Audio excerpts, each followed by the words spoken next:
구약개론입니다. 오늘은 예레미야와 예레미야 애가를 배우도록 해보겠습니다.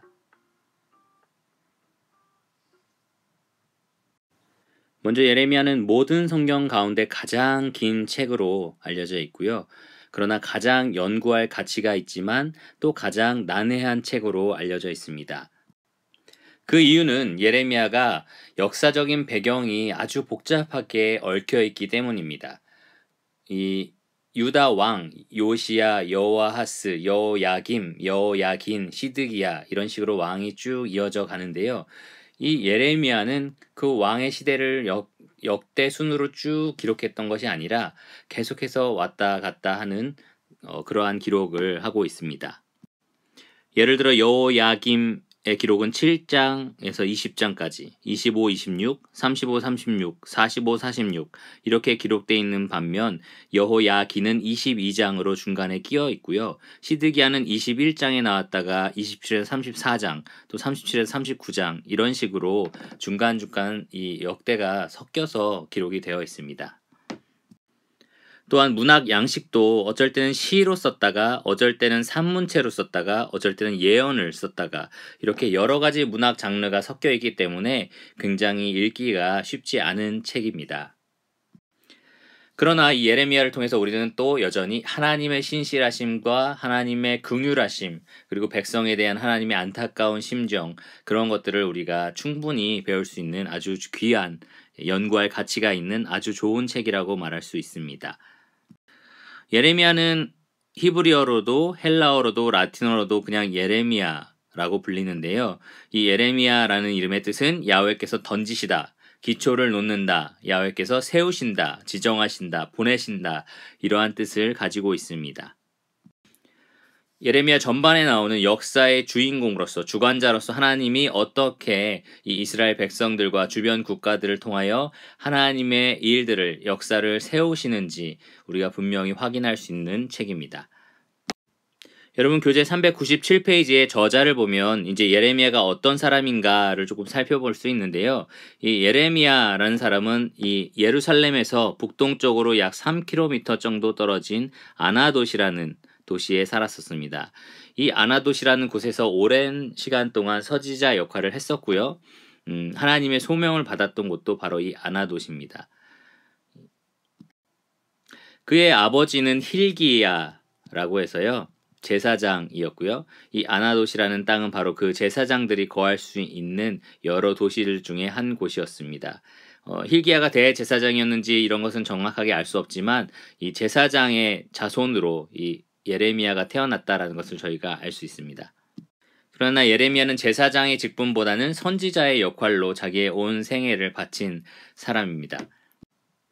예레미야는 부인도 없었고 자녀도 없었습니다. 하나님께서 16장 2절에 그에게 말씀하시기를 너는 이 땅에서 아내를 맞이하지 말며 자녀를 두지 말지니라 라고 하셨기 때문입니다. 예레미야가 처음으로 하나님께 부르심을 받았을 때 그가 나는 아이라 라고 말을 했거든요. 1장 6절에 그렇게 말했는데요. 이런 표현을 볼 때 아마 예레미야는 결혼 정년기 나이가 되지 않았을까라고 생각해 봅니다. 그러나 하나님은 그에게 결혼하지 말고 자녀도 낳지 말라고 명령을 하셨습니다. 그의 삶은 고난의 연속이었습니다. 왜냐하면 그가 전파한 가슴 아픈 메시지, 아주 참혹한 메시지 때문이었습니다. 이 유다 나라가 예루살렘이 바벨론의 포로가 될 것이다 라는 메시지를 계속해서 전파했기 때문에 이것을 백성들이 받아들이기 쉽지 않았습니다. 그래서 가는 곳곳마다 많은 고난을 받았는데요. 이 고향 땅 아나돗뿐만 아니라 그가 성전에 가서 말씀을 전했을 때 예루살렘에서도 핍박을 받았었고 또 바벨론으로 끌려갔을 때나 애굽으로 끌려갔을 때 그는 계속해서 여러 가지 어려움을 당했습니다. 그는 선지자 역할이 너무 힘들어서 하나님을 원망하기도 했습니다. 15장 10절이나 15에서 18절, 20장 7에서 10절 이런 것들을 보면 자기가 얼마나 괴로운지를 설명하고 있는데요. 예를 들어서 15장 10절 말씀은 내게 재앙이로다 나의 어머니여 어머니께서 나를 온 세계에 다투는 자와 싸우는 자를 만날 자로 낳으셨도다. 내가 꾸어주지도 아니하였고 사람이 내게 꾸이지도 아니하였건만은 다 나를 저주하도다 라고 말하고 있습니다. 그만큼 가는 곳마다 이 예레미야에 대한 핍박이 끊이지 않았다는 것을 저희가 알 수 있습니다. 또 예레미야는 너무 괴로워서 욥처럼 자기의 생일을 저주하기도 합니다. 20장 14절을 보면 내 생일이 저주를 받았다면 나의 어머니가 나를 낳던 날이 복이 없었다면 내가 차라리 태어나지 않았더라면 얼마나 좋았을까, 이러한 표현입니다. 그가 전파하는 진리의 말씀이 있었지만 사람들이 그것을 받아들이지 않고 계속해서 그 진리의 말씀에서 떠나갔을 때, 그리고 그에게는 계속해서 핍박이 찾아왔을 때 그는 이러한 자기의 삶에 대한, 자기의 태어남에 대한 저주의 노래도 했었습니다. 민족을 향한 예레미야의 헌신이 아무런 결실이 없어 보였고 거의 40년 동안 했는데도 말이죠. 그리고 민족을 위해서 계속 기도를 드렸지만 끝내는 응답을 받지 못했습니다. 그리고 그의 말년에 대해서 그가 계속해서 40년 동안 경고해어 왔던 내용, 이 예루살렘 성이 함락되고 점령될 것이다, 너희가 회개하지 않으면 그렇게 될 것이다, 그것이 현실로 찾아오는 것을 두 눈으로 목격하게 됩니다. 예레미야는 세 가지 방법으로 백성들에게 예언을 했습니다. 첫째로는 자신의 입술의 말을 통해서 예언을 했었고요. 두 번째는 기록을 통해서 했습니다. 그의 말로, 구술로서 예언을 했을 때 그것을 받아 적었던 사람이 있는데요. 바로 바룩이라는 서기였습니다.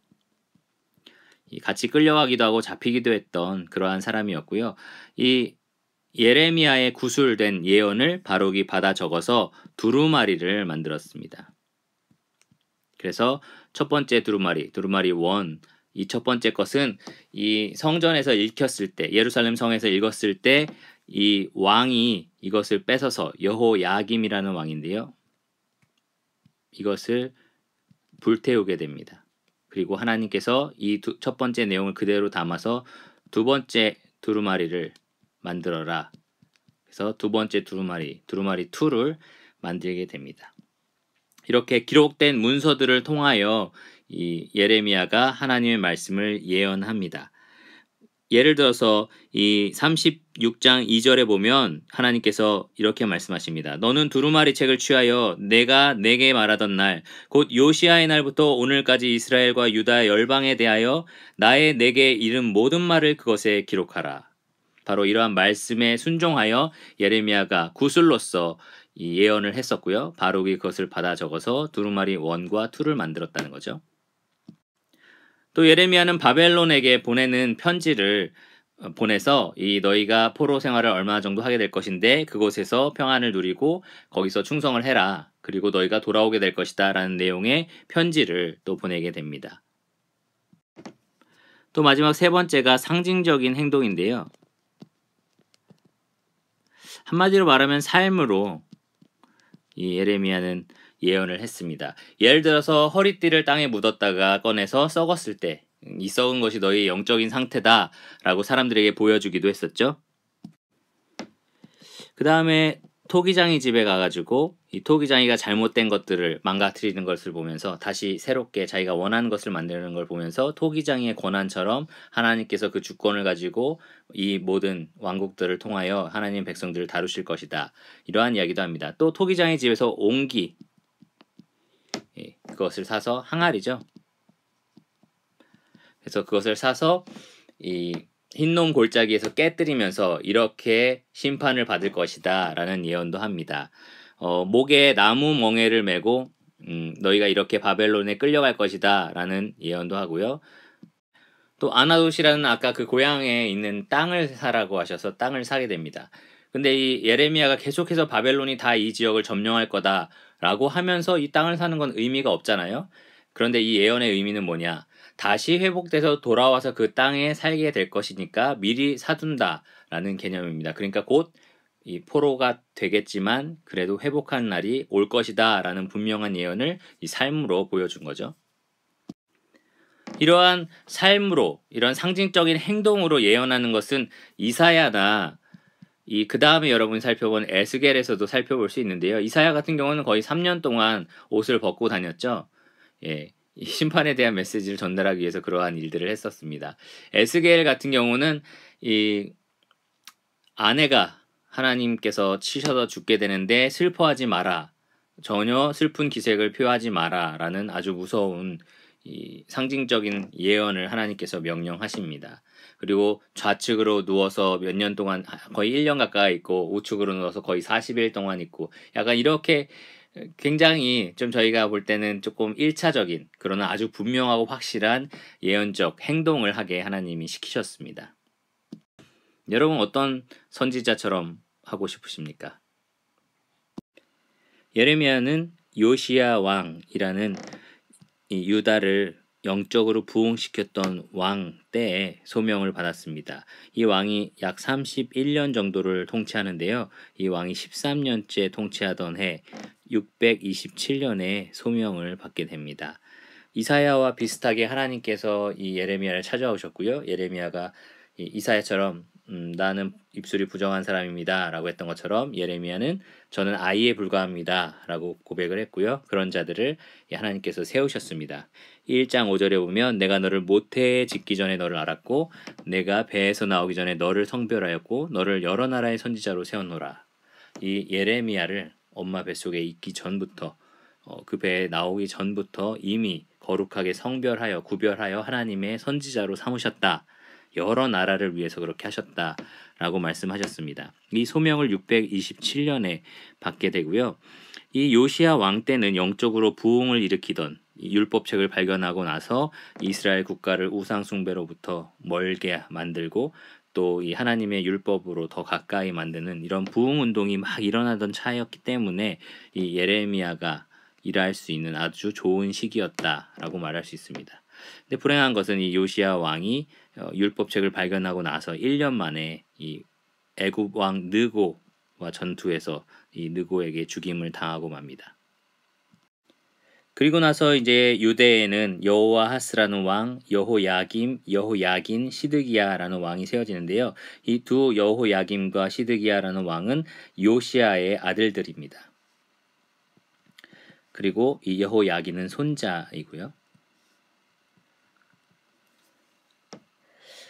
이 여호아하스와 여호야긴이라는 왕은 아주 짧게 3달, 뭐 1달 이 정도로 다스리게 되고요. 여호야김과 시드기야가 좀 오랫동안 다스리게 됩니다. 이 네 왕의 특징은 다 이 영적으로 아주 어두웠던 불순종하는 왕이었다라는 데 있습니다. 예레미야는 요시야 때 소명을 받았고 시드기야 때 바벨론 포로를 경험했으며 그 다음에 그다랴라는 이 유대 예루살렘 지역의 총독으로 세워진 느부갓네살에 의해서 총독으로 세워진 이 그다랴까지 사역을 하게 되는데요. 거의 약 40년 정도 사역을 하게 됩니다. 아까 말씀드린 것처럼 이 구술로 말로써 예언된 것들을 기록한 책들이 두루마리 1과 2가 있다고 말씀드렸잖아요. 이 요시야 왕 때부터 시작해서 여호야김 4년까지 이 예언되었던 것을 기록한 두루마리 1이라는 책이 있었고요. 그것이 이제 여호야김을 통해서 불태워졌었죠. 그리고 나서 그 내용을 그대로 기록하라라는 명령에 따라 두루마리 2가 기록이 됩니다. 여기에 이제 남은 이 원래 두루마리 1에 있었던 내용에 추가하여 여러 가지 다른 내용들이 여기에 덧붙여지는 것이고요. 약 두루마리 1은 23년간의 예언의 일들을 기록을 했습니다. 이번 두루마리에는 아마 그 이후에 여러 유다 왕국들 뿐만 아니라 여러 그 주변 국가들에 대한 예언도 포함이 되어 있습니다. 이 마지막 3번 기록은 아마도 예레미야가 아니라 바룩이 기록했을 거다라고 생각할 수 있는데요. 바로 52장의 내용입니다. 52장에서는 이제 예루살렘 성이 멸망당하고 시드기야가 어떻게 끌려가는지를 기록한 내용인데요. 이것이 바룩이 아마 추가했을 거다라고 말하는 이유는 51장 마지막 구절에 이 예레미야의 말이 그쳤다라는 구절이 있습니다. 그래서 아마도 이 52장은 바룩이 추가하여서 바벨론 포로 됐을 때의 장면을 기록한 것이다 라고 저희가 추측해 볼 수 있습니다.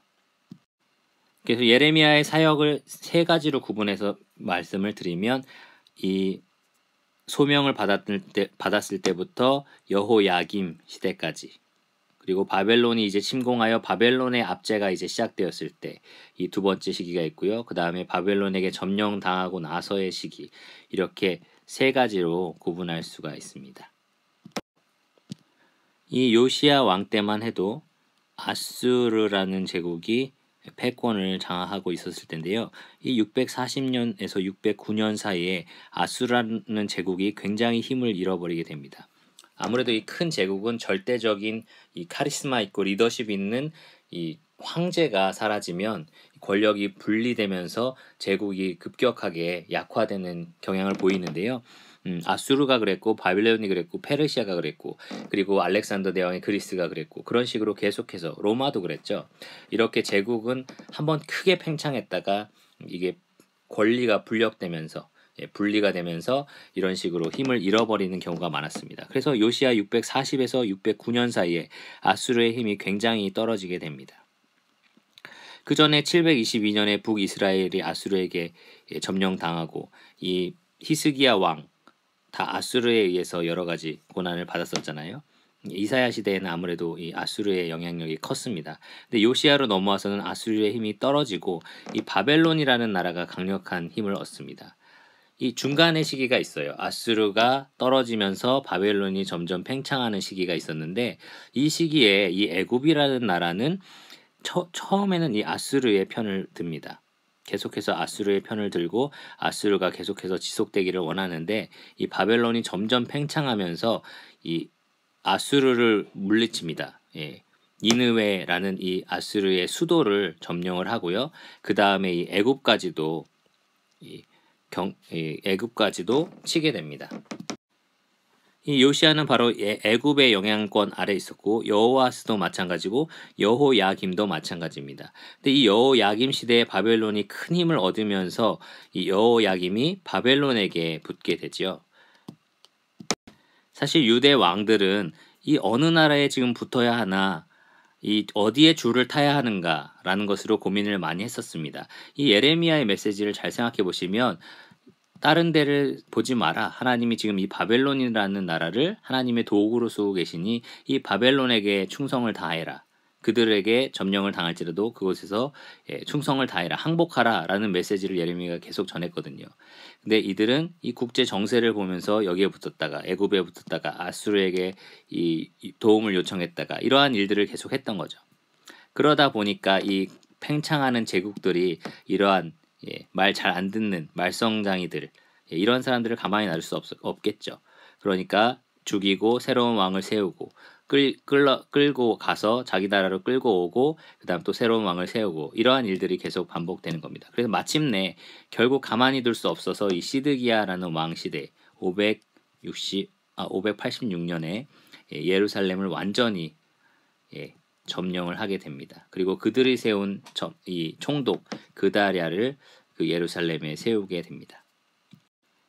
그래서 예레미야는 아직은 이집트와 아수르의 어느 정도의 영향력 아래에 있었던 시기, 이 요시야 왕 때부터 여호야김까지 사역을 하고 있었다가 이 바벨론의 완전한 장악력, 그러한 권력 아래에 있었던 시기 여호야김과 시드기야 시기에 또 사역을 했고요. 시드기야 이후에는 이제 완전히 점령돼서 포로가 됐던 이 포로기 시기에 사역을 했습니다. 이렇게 세 가지로 구분하여 이 사역 시기를 나눌 수가 있습니다.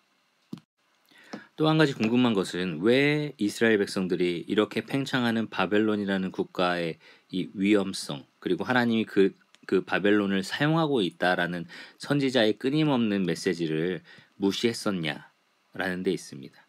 이러한 궁금증은 우리가 쉽게 해결할 수 있는데요. 예루살렘의 중요성 때문입니다. 하나님의 백성들에게 있어서 이 예루살렘은 아주 의미가 있었습니다. 하나님이 거룩하게 구별한 하나님의 성 그리고 여기에 뭐가 있습니까? 성전, 하나님이 임재하시는 곳 아닙니까? 하나님께서 거하시는 곳, 기도하는 집. 그런데 이게 멸망한다는 게 말이 됩니까? 하나님이 계시는, 하나님이 임재하시는 집이 무너진다는 게 말이나 됩니까? 그러니까 이스라엘 백성들이 볼 땐 이건 절대 있을 수 없다. 이 당시에 수많은 선지자들, 예레미야를 제외한 많은 선지자들도 일어나서 절대 그런 일은 일어날 수 없다. 라고 예언을 합니다. 그 가운데서 이 예레미야가 홀로 그렇지 않다. 하나님은 이 바벨론을 사용하고 계시다. 그래서 너희가 이 바벨론에게 항복하면 살 수 있다라고 계속해서 메시지를 전달했을 때 이스라엘 백성들은 그것을 도저히 받아들일 수가 없던 것입니다. 여러분 교재 396페이지를 보면 예레미야의 계관이 나오는데요. 이 1장에서는 예레미야가 받았던 그 소명, 소명에 대해서 언급이 돼 있고 2장에서 45장까지 아주 긴 장을 통해서 유다를 향한 예언이 기록이 돼 있습니다. 저희가 다음 슬라이드에서 보겠지만 이 예언은 네 가지 주제를 가지고 설명이 돼 있습니다. 2장에서 45장까지 이 멸망 이전에 바벨론에게 멸망되기 이전에 했던 예언들이 기록이 돼 있습니다. 그리고 46에서 51장까지는 아까 이 여러 나라의 선지자로 세워진 예레미야가 그 여러 이방인들을 향해서 했던 예언들, 그 예언들이 기록이 돼 있고요. 이 멸망당했을 때 있었던 예언들입니다. 그리고 마지막 52장은 제가 아까 말씀드린 것처럼 바룩을 통하여 예루살렘이 어떻게 멸망했는지 그 이후의 기록들을 회고하면서 기록하고 있습니다. 이 배경이 되는 지역은 이 멸망 이전까지는 유다 지역이었고요. 멸망됐을 때는 주변 나라들에 대해서 관심을 갖고 이야기했고 멸망당한 당시에는 이 바벨론에게 포로로 잡혀가면서 했던 예언들입니다. 예레미야가 계속해서 유다나 여러 나라들에게 선포했던 메시지는 네 가지 정도로 구분할 수 있습니다. 이 첫째로는 뭐냐면 이 정죄, 모든 선지자들이 했던 내용인데요. 너희들의 죄가 이렇다라는 말입니다. 예레미야서 같은 경우는 2장 13절에 나의 백성이 두 가지 악을 행하였나니 곧 그들이 생수에 근원되는 나를 버린 것과 스스로 웅덩이를 판 것인데 그것은 그 물을 가두지 못할 터진 웅덩이들이니라. 이들이 하나님을 버렸다는 것, 하나님의 계명을 버리고 우상을 숭배했다라는 것이 그들의 강력한 죄였습니다. 이 하나님을 버리고 다른 신만 섬겼던 건 아니고요.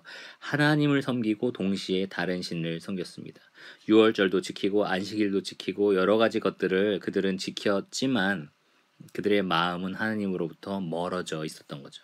율법으로부터 멀어져 있어서 도덕적으로, 정치적으로, 사회적으로 악이 아주 관행돼 있던, 아주 만연했던 그러한 사회였고요. 그러한 죄를 계속해서 예레미야가 꾸짖고 있습니다. 그것의 근본적인 문제는 그들이 하나님의 법에서, 하나님의 율법에서 멀어졌다는 사실입니다. 두 번째로 이 예레미야가 외쳤던 것은 회개입니다. 단지 그들의 죄를 낱낱이 고한 것이 아니라 돌아올 수 있다, 돌아와야 한다라는 것을 가르쳤습니다. 그래서 제가 유턴 이 표지판을 넣었는데요. 이 하나님 말씀에 예레미야 29장 12, 13절에 보면 여호와의 말씀이니라 라고 하시면서 너희를 향한 나의 생각을 내가 아나니 평안이요 재앙이 아니니라.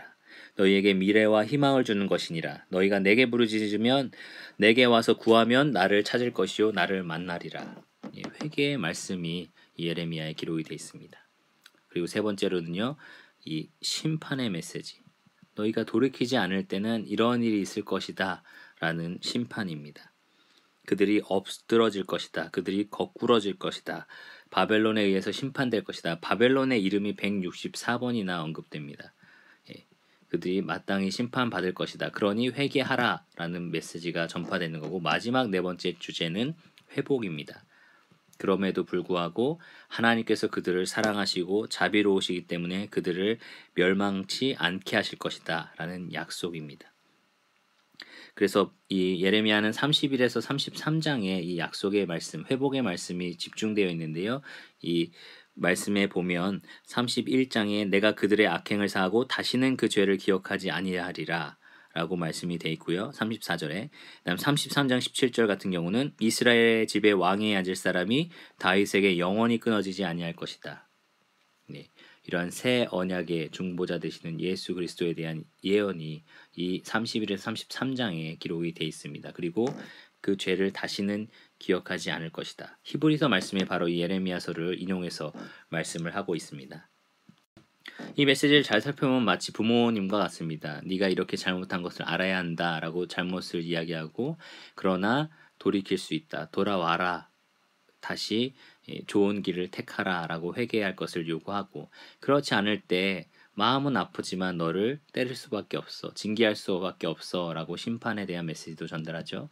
그다음에 마지막으로 그러나 나는 너를 끝까지 포기하지 않을 거야. 사랑할 거야라고 회복의 메시지를 전달합니다. 이렇게 부모의 심정 혹은 이 잘못한 이 불순종하고 이렇게 신실하지 못한 아내나 남편에 대한 심정 이러한 마음들이 예레미야에 보면 이 약속의 백성들 이스라엘을 가리켜 신부 혹은 자녀라고 부르면서 절절하게 느껴지게 기록이 되어 있습니다. 또 예레미야는 이런 네 가지 주제, 이 모든 선지서가 가지고 있는 네 가지 공통 주제뿐만 아니라 이 독백을 담고 있습니다. 스스로 독백을 아주 많이 하는 선지자 중에 하나가 예레미야인데요. 많이 하는 말 중에 하나가 뭐냐면 슬프다. 예. 왜냐하면 본인이 듣고 본인이 감당해야 되는 이 경고의 메시지가 너무나 아프기 때문에 자기 백성들이 곧 죽게 될 것이다, 팔려갈 것이다, 포로가 될 것이다, 멸망할 것이다, 이러한 메시지가 너무 슬픈 거죠. 그리고 그것을 거절하고 끝까지 하나님 말씀에 돌이키지 않는 그러한 백성들을 바라보는 자신이 너무 슬펐습니다. 그래서 슬프다라는 독백이 아주 많이 나옵니다. 4장 19에서 22 그리고 8장 18절, 32장 17절 이러한 말씀들이 굉장히 많이 강조가 되고 있습니다. 이 예레미야와 예수님을 설명할 때는 당연히 이 다윗의 자손, 다윗에게 생기는 새로운 의로운 한 가지, 예레미야 31에서 33장에 기록된 이러한 말씀들, 이 말씀을 통하여 예수님과의 연결고리를 찾아볼 수 있는데요. 문제는 예레미야 22장 30절에 나오는 이 여고냐, 여호야긴이라는 왕에게 하나님이 하신 저주 때문에 문제가 생깁니다. 하나님께서 뭐라고 하셨냐면 이 여고냐의 자손 중 형통하여 다윗의 왕위에 앉아 유다를 다스릴 사람이 다시는 없을 것이라 라고 말씀하셨습니다. 근데 마태복음 1장 12절에 예수님의 족보를 기록하면서 이 여고냐라는 이름을 언급한다는 데 있습니다. 어떻게 이 여고냐라는 사람 이후에 이 자손을 이어서 왕이 될 사람이 없다라고 하셨는데 이 마태는 그것을 기록을 했을까요? 저희가 다윗의 족보를 따질 때요. 솔로몬에서 다윗의 이 왕권을 이어받은 왕의 족보가 있고 또 동일하게 다윗에게 수많은 아들들이 있잖아요. 그 아들들이 있지만 이 왕권을 그대로 이어받을 이 족보가 아니라 이 다윗의 그냥 후손으로서의 족보도 있습니다. 마태는 사실은 이 요셉의 족보를 따라서 기록을 했고요. 그래서 이 왕권, 법적인 근거죠. 왕의 권리를 가지고 있을 수 있는 이 왕권을 이어받을 족보를 기록을 했습니다. 그래서 왕으로 오신 메시아를 기록하기 위해서 이 요셉의 족보를 따라서 기록을 했고요.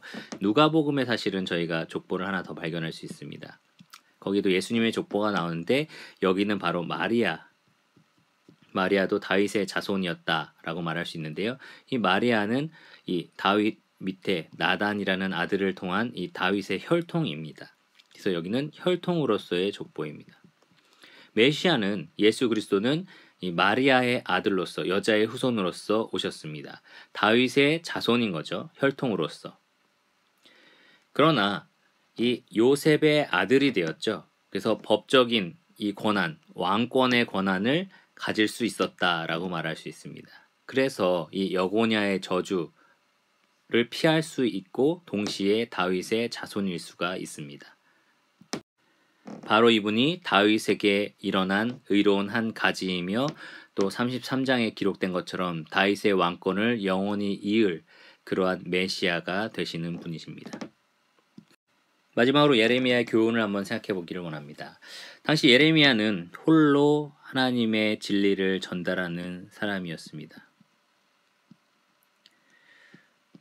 수많은 거짓 선지자로 일하는 사람들은 그들이 원하는 이 희망과 위로와 즐거운 메시지들을 사람들에게 선포했습니다. 사람들이 무엇을 즐거워했을까요?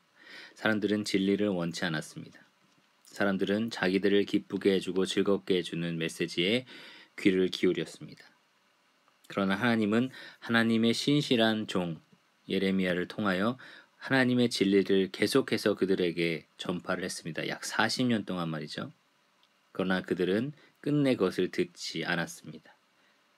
그들이 좋아하는 것만 찾아 들었습니다.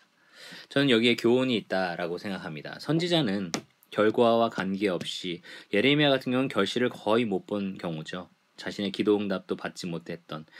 그러나 그렇지만 이 선지자는 하나님 말씀을 맡은 자들은 하나님이 전하라고 하신 그 진리를 그 어떤 다른 메시지나 다른 사람들이 좋아하는 트렌드나 이런 것들과 타협하지 아니하고 가감없이 담대하게 전파해야 한다. 하나님께서 예레미야를 놋 성벽으로 세우셨다. 라고 하셨는데요. 담대하게 그는 성벽처럼 그 어떤 고난과 핍박 중에도 그를 구덩이에 가두기도 하고 매로 치기도 하고 모욕을 주기도 하고 죽이려고 찾아다니기도 하고 이러한 많은 고난을 받으면서도 그는 성벽처럼 담대하게 진리를 전파했습니다. 그것이 오늘날 말씀을 맡은 자들이 해야 할 일입니다. 그리고 이 말씀을 전하는 모든 성도들이 해야 할 일입니다. 우리 주변에 이렇게 거짓말 같은 여러 가지 메시지들이 있습니다. 인터넷만 봐도 그렇고 TV만 틀어도 뭐 다른 드라마나 이런 얘기를 하는 게 아니라요. 그런 건 당연히 세상의 가치관이 묻어 있겠지만 이 말씀을 전한다고 하는 사람 입에서도 번영신학이 나오죠. 우리가 하나님 믿으면 다 잘 됩니다. 취직됩니다. 뭐 승진됩니다. 이런 얘기하는 사람들이 있습니다. 또 기복신앙 얘기하는 사람이 있습니다. 교회 안 나오면 뭐가 안 됩니다. 이러한 것들 얘기하는 사람이 있습니다. 하나님은 너가 무슨 짓을 해도 널 사랑합니다. 너를 위로하십니다. 언제나 함께 하십니다. 이런 그냥 행복한 긍정적인 메시지만 전달하는 사람도 있습니다. 이러한 메시지들의 귀를 기울이지 말아야 합니다. 진리는 때로 우리를 괴롭힙니다. 진리는 우리 안에 있는 죄를 직접적으로 찌르기 때문에 괴롭습니다. 그러나 그 진리의 귀를 기울이는 사람들이 하나님을 경외하는 길로 나아갈 수가 있습니다. 그러니 들려지는 말씀이 지루하다, 재미없다, 나랑 관계없다, 나는 여기에 흥미가 없고 나는 별로 듣고 싶지 않다, 나는 내가 좋아하는 거 듣겠다라는 게 아니라 오직 이 하나님의 말씀이 과연 그러한가 늘 고민하시면서 이 말씀대로 전파되는 진리의 귀를 기울이시기 바랍니다. 그것이 예레미야가 오늘날 저희에게 주는 교훈이라고 생각합니다. 예레미야는 하나님께서 이 이스라엘의 유다의 놋 기둥으로 놋 성벽으로 세우셨습니다. 그러나 그의 말년 52년에 보면 그는 하나님의 성전의 놋 기둥이 이 바벨론으로 바벨론으로 가져가는 그 장면을 목격하게 됩니다. 많은 사람들이 죽었고 또 하나님의 백성들이 포로로 끌려갔고 이 죄 없는 어린아이들이 죽임을 당했고 또 하나님의 성전의 그 많은 거룩한 기명들과 물건들과 이 언약궤들이 바벨론으로 다 끌려갔습니다. 이러한 처참한 광경을 이 예레미야는 끝내 목격을 하게 됩니다. 우리는 예레미야를 눈물의 선지자라고 부릅니다. 그는 이러한 메시지를 40년 동안 정말 성실하게 전파했지만 끝내 그가 예언한 대로 그가 외친 대로 이 심판의 메시지가 성취되는 과정을 눈으로 목격하게 되었습니다. 하나님의 백성은 실패하였고 하나님의 백성은 끝내 하나님을 거부했습니다. 불순종했습니다. 그들이 자처한 일이 이제 예루살렘 성전에 일어났습니다. 오늘날 하나님의 백성인 우리에게 이 예레미야는 어떤 메시지를 전달해 줄까요? 하나님은 계속해서 그 백성들에게 돌아올 것을 말씀하십니다. 하나님의 말씀대로 살 것을 요구하십니다. 거기에 축복의 길이 있고 거기에 분명한 하나님의 약속이 있다라고 말씀을 하십니다. 여러분 지금 이 예레미야의 그림을 보시면서 이 예레미야가 느꼈던 슬픔을 생각해 보십시오.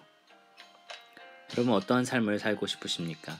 생명의 길과 멸망의 길이 여러분 눈앞에 있습니다. 불순종의 길과 순종의 길이 여러분 눈앞에 있습니다. 이 가운데 아마도 예레미야의 말에 귀 기울인 몇몇 안 되는 헌신된 백성이 있었을 것입니다. 저는 그 백성이 되기를 원합니다. 저는 여러분이 그 백성이 되기를 원합니다. 수많은 사람들 하나님 말씀을 떠나서 예레미야의 경고를 무시하고 결국은 이 멸망을 맛봤던 그 허다한 사람들이 아닌 끝까지 이 극적인 소수가 되어 하나님 말씀에 충성스럽게 순종했던 그러한 자들이 여러분이 되셨으면 좋겠습니다. 자, 이렇게 허물어진 예루살렘 성벽을 바라보며 성전을 바라보며 통곡했던 예레미야의 애가, 다음 시간에는 그 애가를 살펴보도록 하겠습니다.